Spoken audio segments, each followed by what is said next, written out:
作都需要文凭学历，该怎么办呢？有个妈妈观众说，孩子又爱看电视又爱打电动，实在不知道怎样的方向才是对孩子最好的。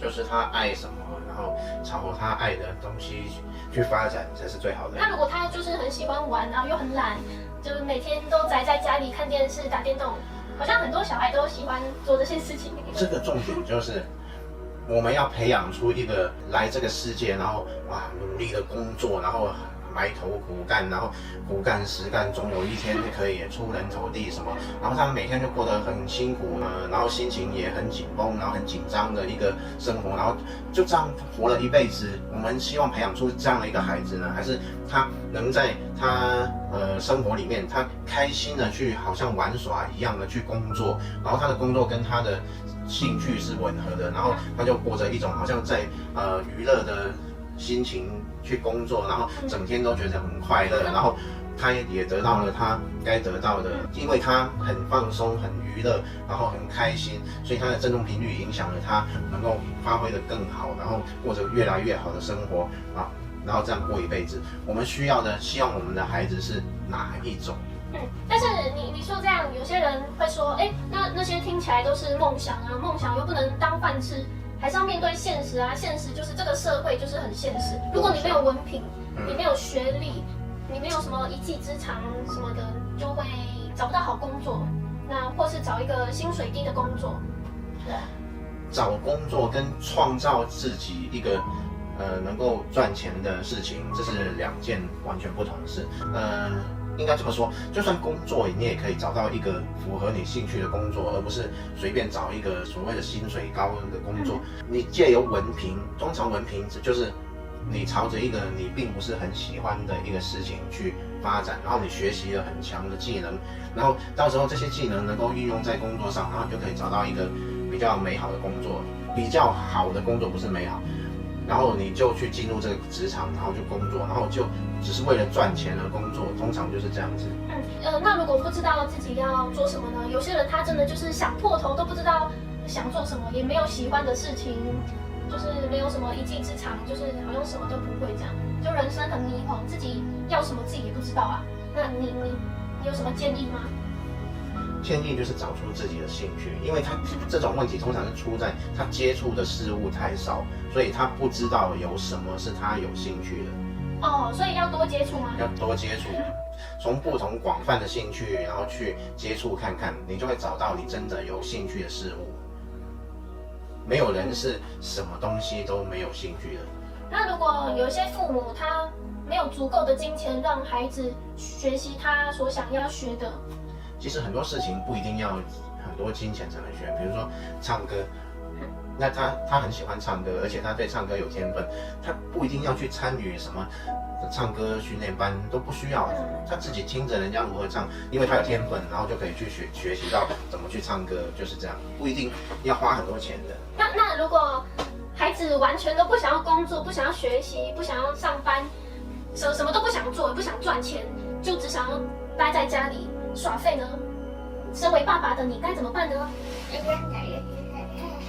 耍废是这样子，他耍废其实有原因的，就是他待在家里，他一定会有一些事情要做，他可能上网，然后去跟人家交流，然后或者说去打电动或者去做什么。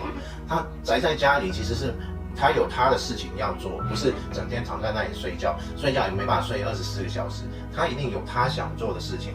其实他也不是真的耍废，他有他的想法，他只是不想跟人群接触。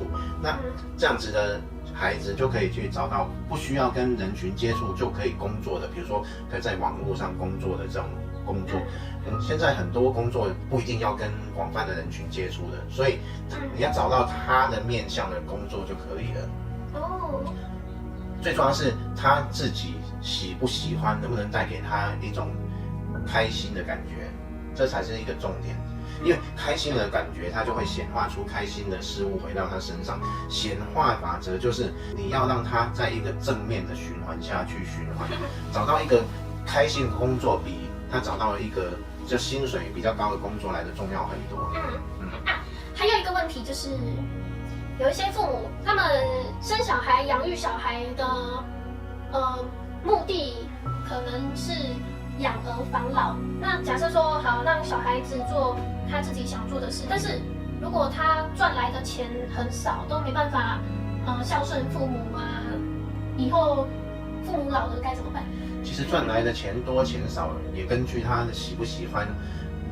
有很大的关系。如果他对这个工作是厌恶的，是不喜欢的，他很快就会在这个工作，然后就会辞掉这个工作，或者在这个工作他会做得不好，因为他内在会显化再到外在，所以你让他在一个他并不喜欢的工作，但是勉强自己，因为是薪水高的，很快迟早他在这个工作也会失去这个工作，或者在这个工作吃到苦头，所以还是要回到一个正循环来运作才是正确的。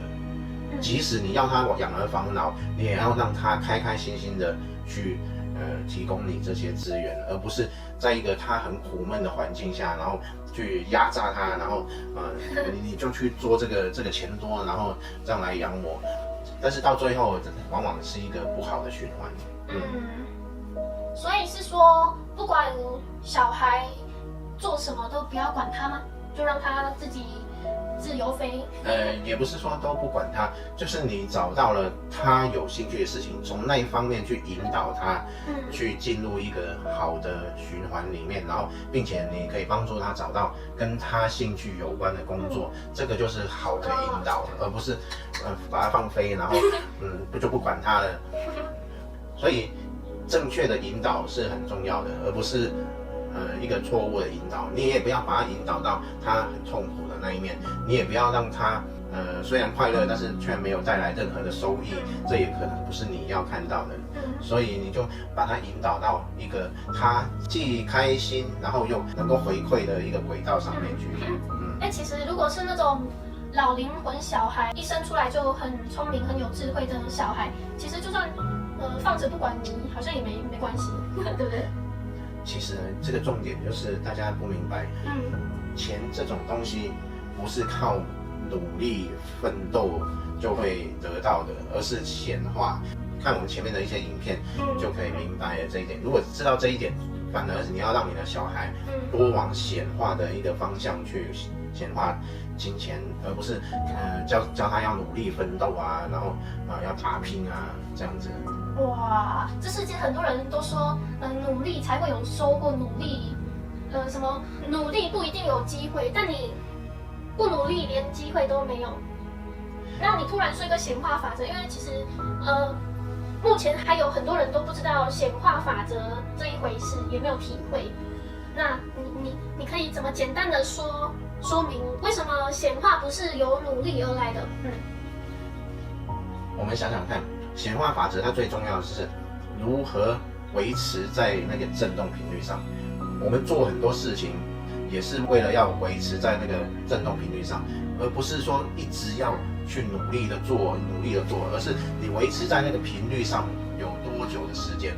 所以一个好的振动频率，你开心的去运作的时候，它就是可能是像是一种玩耍一样的心态，娱乐的心态，然后美好的感觉，让它维持在那个美好的振动频率上。这时间越多，然后它所回馈回来的就更多。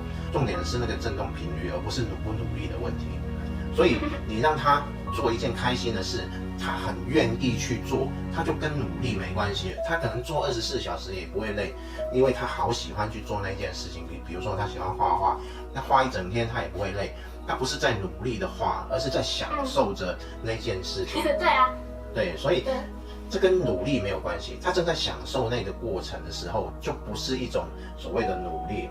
他可能可以一整天都做同一件事情，但是你能说他好努力去做那件事情？其实不是，他是很享受在进行的那个过程，所以他的振动频率就一直维持在那个美好的状态里面。对啊，就会有很多美好的回馈，就是这样。像我们也不会很努力的拍影片啊，我们都是很随性的在聊天，因为对我们来说，其实从一开始到现在，我们自己不会特别想说自己在当一个 YouTuber， 然后拍影片啊、经营频道啊等等等。其实我们不会想那么多，我们从头到尾一开始就只是想着，我们来开心的跟大家分享一些事情，我们来一起聊天啊，然后拍影片分享，就这样子。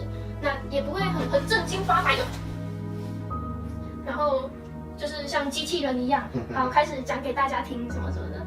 对，所以我们是自然随性路线，就不是那种很专业的那个主持人。好，今天我们的题目是这个，那个啊，好，谢谢大家。然后口齿清晰呀什么的，还有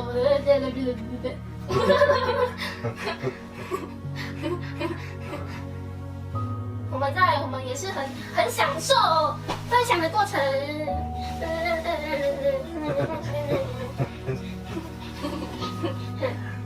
那爸爸，我问你啊，爸爸，我问你哦，那你觉得我要上大学吗？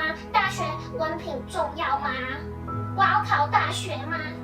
这个问题跟上不上大学没有关系，重点是你要让你的孩子知道大学到底有哪一些有趣的科系可以让他去感受，然后也许他对化学很有想象力，搞不好是从别的星球来的，以前就做了很多这种植物啊或者化学分析调配啊这种的事情，他来到这边，他很自然就对化学很有研究的精神，所以有这样的科系，你让他去，他就会很开心。重点是让他知道有哪一些选择是符合他的兴趣的，而不是强迫他，你去念法律系以后，你一定要做一个律师，律师才赚的钱多，你一定要去做律师，那这样子的方式就不对了。可是爸爸，可是我不想要上大学，我不想上学。如果真的不想上学，那就不要去啊。可以吗？当然可以啊。爸爸可以不要去吗？这个社会啊，大家可以看到，往往很多这个公司企业的老板啊，他都不一定是大学学历，反而是在下面被领导的那些人，都是一些很高学历，博士、硕士等等。所以，到底什么样才是发挥他所长的？那跟上不上大学其实一点关系都没有。哇，爸爸好，我可以不上大学了。可以啊，爸爸好耶。大学并不是一个指标，真的不是一个指标，不是一个成功的指标。如何显化出他在某一方面成为一个专才，这个才是一个指标。会不会有人以为你真的是我爸？有可能啊，不是啦，我们是双生火焰嘛。但是我们没有就是关系的没有关系的一种界限。所以有时候我会叫他爸爸，有时候叫他老师，有时候叫他爷爷，有时候叫他爸爸。小宝。好啦，前几集我们也有分享有关系的题目，那大家如果没有看过的话，可以再回顾前几集的影片去看哦。好，那就分享到这里啦。大家拜拜。拜拜。拜拜。